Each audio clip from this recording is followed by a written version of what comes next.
வணக்கம் நண்பர்களே, welcome to politics speaker channel. இன்னைக்கு இந்த வீடியோவில் எதை பற்றி பார்க்க போகிறோம் அப்படின்னா, இங்கே சட்டசபையில் என்ன விவாதங்கள்லாம் நடந்துச்சு அப்படிங்கிறதையும், முக்கியமாக உதயநிதி என்ன சொன்னார், அதுக்கு ரீப்ளே கொடுக்குற விதமாக விஜய் அவர்கள் என்ன சொன்னாங்க அப்படிங்கிற அந்த ஒரு விஷயத்தையும், அதை எல்லாத்தையும் தாண்டி மிகப்பெரிய அளவில் வெடித்த அதிமுக தாங்க இன்னும் இரண்டாக பிளவுபட்டிருக்கு அப்படின்ட்டு தான் சொல்லணும். அதுக்கு பின்னாடி இருக்கிற காரணம் என்னென்ன அப்படிங்கிறதையும், முக்கியமாக இன்னும் அரசியலில் என்னென்ன விஷயங்கள் நடந்துச்சு அப்படிங்கிற இந்த தகவல் எல்லாத்தையும் தான் இந்த வீடியோ நம்ம பார்க்க போகிறோம். வீடியோவில் போகிறதுக்கு முன்னாடி நம்ம சேனல் சப்ஸ்கிரைப் பண்ணல அப்படின்னா மறக்காமல் சப்ஸ்கிரைப் பண்ணுங்கள்.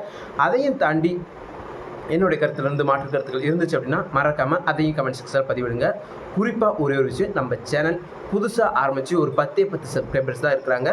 ஸோ என்னுடைய கருத்து பிடிச்சிருந்துச்சு அப்படின்னா மறக்காமல் சப்ஸ்கிரைப் பண்ணிக்கிங்க. முடிஞ்சால் லைக் பண்ணி ஷேரும் பண்ணுங்கள்.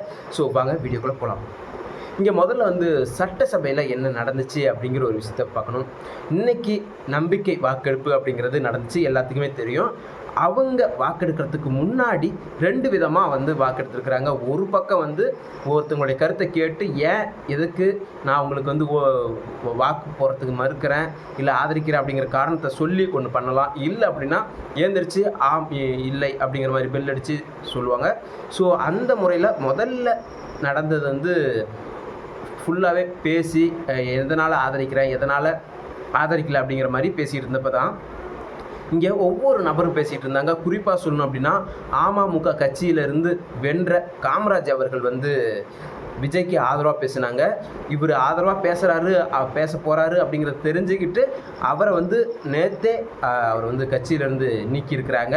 ஸோ சுயேட்சையாக அவர் விஜய் அவர்களுக்கு ஆதரவு கொடுத்துருக்குறாங்க. அதையும் தாண்டி அவர் சொன்ன இன்னொரு விஷயம் என்ன அப்படின்னா, இங்கே தமிழ்நாட்டு மக்களை எல்லாத்தையுமே அரவணைச்சு கொண்டுட்டு போக போகிறாரு, என்னையும் அதே மாதிரி அரவணைச்சு நல்லது செய்வார் அப்படின்னு நான் நினைக்கிறேன் அப்படின்ட்டு ரொம்ப ஓப்பனாகவே வெளிப்படையாகவே அன்றும் இன்றும் என்றும் அப்படிங்கிற மாதிரியே அவர் சொல்லி தன்னுடைய ஆதரவை தெரிவித்தார். சரி, இது ஒரு பக்கம் இருக்கட்டும். இன்னொரு பக்கம் சட்டசபையில் ஒவ்வொருத்தரும் ஒவ்வொரு கருத்தை சொல்லிட்டு இருந்தாங்க. அதில் முக்கியமாக சொல்லணும் அப்படின்னா உதயநிதி அவர்கள் தான். அவர் என்ன சொன்னாங்க அப்படின்னா, நாங்கள் தான் சீனியரு, ஏதாச்சும் எனக்கு வேணும்னா கேளுங்க சொல்கிறோம் அப்படிங்கிற மாதிரியும், அதை எல்லாத்தையும் தாண்டி மக்கள் கொஞ்சம் கொஞ்சமாக உங்கள் ஆட்சி வெறுக்க ஆரம்பிச்சிடுறாங்க அப்படிங்கிற மாதிரியான விஷயங்கள்லாம் சொன்னாங்க. எனக்கு ஒரே ஒரு சந்தேகம் என்னென்னா, அதாவது ஒரு 4 நாள்லேயே மக்கள் வெறுக்க ஆரம்பிச்சிருக்கிறாங்க அப்படிங்கிறதெல்லாம் எந்த அளவுக்கு உருட்டு அப்படிங்கிறது உங்கள் எல்லாத்துக்குமே தெரியும். முக்கியமாக சொல்லணும் அப்படின்னா, இங்கே வெறும் 4.5 கோடிக்கு மேலே இருக்கிற மக்கள் உங்களை தேர்ந்தெடுத்துருக்கிறது 1.5 கோடி மக்கள் தான் தேர்ந்தெடுத்துருக்கிறாங்க. மீதி இருக்கிற 3.25 கோடி மக்கள் உங்களை வெறுத்து இருக்கிறாங்க அப்படின்னு சொன்ன உதயநிதி இன்னொரு விஷயத்தை மறந்துட்டாருன்னு நினைக்கிறேன். தனித்து போட்டியிட்ட தாவேக்கா, முதல் முறையாக போட்டிக்கிட்ட தாவேக்கா இவ்வளோ பர்சன்ட், அதாவது 34% வாக்கு வாங்கியிருக்கிறாங்க. கூட்டணி கட்சிகளோடு போட்டி போட்ட இந்த திமுக எத்தனை பர்சன்டேஜ்னா 24.3% தான். ஸோ இதிலேருந்து யார் மிகப்பெரிய அளவில் வெறுக்கப்பட்டிருக்கிறாங்க அப்படிங்கிறது இதன் மூலிமா தெரியும் அப்படின்ட்டு நான் நினைக்கிறேன். ஏன்னா பேச்சுவாக்கில் நம்ம கேட்குறப்ப ஆமாம்ல உதயநிதி சொன்னது சரிதான், இவ்வளோ பேர், அதாவது 35% பேர் ஆதரிச்சிருக்கிறாங்க அப்படின்னா மீதி 65% பேர் எதிர்க்க செஞ்சுருக்கிறாங்களே, வேணான்னு வெறுத்துருக்குறாங்களே அப்படிங்கிற மாதிரியான ஃபார்மேட்டில் சொல்லியிருக்கிறாரு.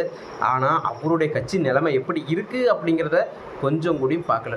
இங்கே கூட்டணி இல்லாமல் நம்ம ஆட்சியே அமைக்க முடியாது அப்படின்னு திமுகவும் சரி அதிமுகவும் சரி 2 கட்சிகளுமே இருக்கிறப்ப இங்கே தனித்து வென்றிருக்கிற இந்த ஒரு அரசியல் மாற்றம் அப்படிங்கிறது ரொம்பவே வரவேற்கக்கூடியது. அதை ஏதாச்சும் சொல்லி ஆகணும், எதிர்கட்சி தலைவராக இருக்கிறோம் அப்படிங்கிறப்ப நம்ம ஏதாச்சும் ஒரு விஷயத்த சொல்லி தானே ஆகணும் அப்படின்னு சொல்லியிருக்கிறாரோ அப்படின்ட்டு தான் நான் இதை பார்க்குறேன். இதை எல்லாத்தையும் ஒரு பக்கம் இருக்கிறப்ப அதுக்கடுத்து தான் பூகம்பம் வெடிச்சிச்சு அப்படின்னு நான் சொன்னேன் இல்லையா. இங்கே அதிமுகவில் நடந்த கணக்கெடுப்பு டைமில் இங்கே எடப்பாடி பழனிசாமி அவர்கள் பேசினார், ஆதரவு தரல அப்படின்னு சொல்லிட்டாரு. அடுத்ததாக வேலுமணி அவர்கள் பேசினாங்க.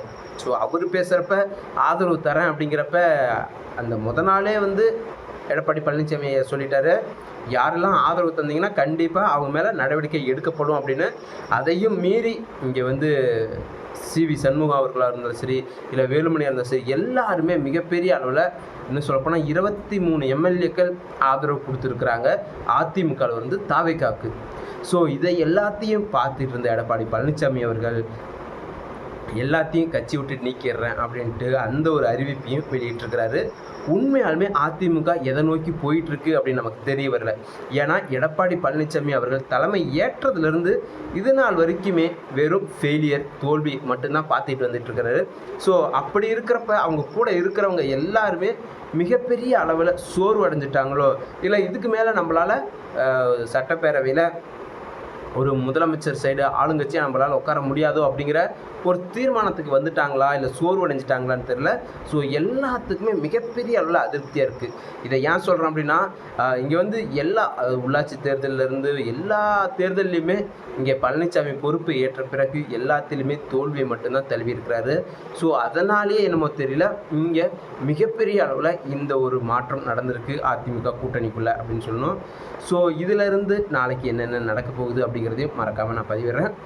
அதை எல்லாத்தையும் தாண்டி இன்னொரு முக்கியமான விஷயம் என்னென்னா, விஜய் அவர்கள் மறுபடியும் உதயநிதி அவர்களுக்கு வந்து பதில் சொல்லியிருந்தார். ஏன்னா அப்படின்னா, இது குதிரை பேரம் நடந்துச்சு அப்படிங்கிற மாதிரியான விஷயங்கள்லாம் சொல்லியிருந்தாங்க சட்டப்பேரவையில் பிரேமலதா விஜயகாந்த் அவர்கள். இது வந்து குதிரை பேரம் பண்ணுற கட்சி இல்லை, குதிரையோட வேகம் மாதிரி ஓடுற கட்சி. ஸோ நாங்கள் அந்தளவுக்கு செயல்படுவோம் அப்படிங்கிற மாதிரியும், இங்கே வந்து அன்புமணி சௌமியா அன்புமணி அவங்களும் வந்து பாராட்டியிருக்கிறாங்க. இந்த மது கடைகளை வந்து மூடினத்துக்காகவோ பாராட்டியிருக்கிறாங்க. அதே சமயம் சந்து கடைகளை வந்து திறக்க விடாமல் பார்த்துக்கணும், ஸோ அதுலேயும் கவனம் வேணும் அப்படிங்கிற அந்த ஒரு விஷயத்தையும் பதிவு பண்ணியிருக்கிறாங்க. உண்மையாலுமே வரவேற்கக்கூடிய விஷயம் தான். ஏன்னா இதெல்லாம் நடக்கிற விஷயத்த கொஞ்சம் விஜய் அவர்களுடைய காதுக்கு கொண்டுட்டு போனதும், அவர் அதை நோட் பண்ணி வச்சுருக்கிறதும் அப்படின்றது நிறைய விஷயங்கள் நம்ம இதில் பார்க்க தான் செஞ்சோம். ஸோ இந்த எண்ணெயை பொறுத்தளவுக்கு இந்த சட்டசபை அப்படிங்கிறது மிகப்பெரிய அளவில் நடந்து சூப்பராக முடிஞ்சிருக்கு அப்படின்னு சொல்லலாம். இன்னும் சொல்லப்போனால் 144 சட்டமன்ற உறுப்பினர்கள் வந்து விஜய்க்கு ஆதரவு கொடுத்துருக்குறாங்க. 5 பேர் நடுநிலைவாதிகள் அப்படிங்கிறவங்க, அதாவது நான் நடுவில் இருந்துக்கிறேன் அப்படின்னு. அது யார் யார் அப்படின்னு பார்த்தீங்கன்னா, சௌமியா அன்புமணி அவர்களும், பாஜக சட்டமன்ற உறுப்பினர் அவரும் வந்து நடுநிலையாக இருக்கிறேன் அப்படின்ட்டு அவங்களாம் சொல்லிட்டு போயிட்டாங்க. ஸோ இந்த அளவுக்கு தான் இன்றைக்கி ஒரு விஷயம் நடந்திருக்கு. ஸோ வருங்காலங்களில் இன்னும் சொல்லப்போனால் நாளைக்கு அதிமுக எந்த அளவுக்கு சுச்சுவேஷன் போகுது அப்படிங்கிறதையும், மற்ற கட்சிகளில் என்னென்ன விஷயங்கள் நடந்திருக்கு அப்படிங்கிறதையும், அரசியல் தொடர்பாக எல்லா விஷயங்களும் நான் இந்த பதிவில் சொல்கிறேன். மறக்காமல் நம்ம சேனலை சப்ஸ்கிரைப் பண்ணிக்கிங்க. என்னுடைய கருத்து பிடிச்சிருந்துச்சு, ஓகே அப்படிங்கிற மாதிரி உங்களுக்கு தோணுனாலும் மறக்காமல் அதையும் கமெண்ட்டில் பண்ணுங்கள். ஸோ நம்மளுடைய சேனலை மறக்காமல் சப்ஸ்கிரைப் பண்ணி வச்சுங்க. நன்றி, வணக்கம்.